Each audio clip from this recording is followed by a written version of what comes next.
Cette salade, elle est indétrônable, c'est vraiment un classique, mais c'est ma salade préférée. C'est la fameuse salade tomate burrata pesto. Elle est exceptionnelle, franchement, c'est un régal. Je vais te montrer comment la préparer.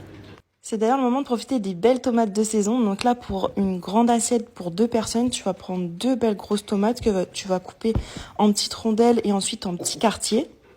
Ensuite, tu vas prendre une belle grande assiette pour faire une belle présentation. Tu disposes de la salade verte bien partout, en bonne quantité. Ensuite, tu vas déposer tes quartiers de tomates. Donc là, j'avais plus de tomates jaunes, mais pour une belle déco visuellement, tu peux alterner une tomate rouge, une tomate jaune, une tomate rouge, une tomate jaune.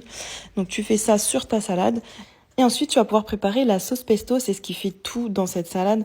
Donc si tu veux le préparer à la méthode traditionnelle, tu prends un mortier et tu écrases tout au mortier. Mais sinon, tu vas tout mettre dans un mixeur. Donc une gousse d'ail, 40 g de pignon de pin, 30 g de parmesan râpé, 2 belles branches de basilic frais et 100 ml d'huile d'olive.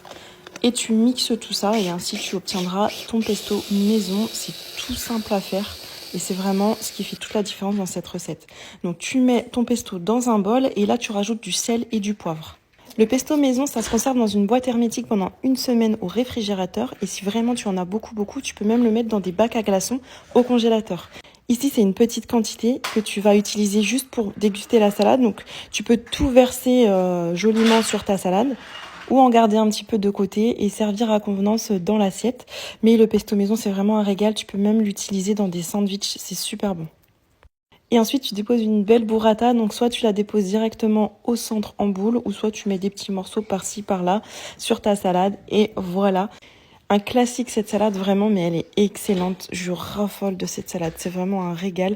Un petit filet de crème balsamique sur le dessus, quelques feuilles de basilic en décoration. Et te voilà avec une magnifique et rapide entrée. J'espère que cette recette te plaira et n'hésite pas à me faire un retour dans les commentaires comme d'habitude quand tu auras testé.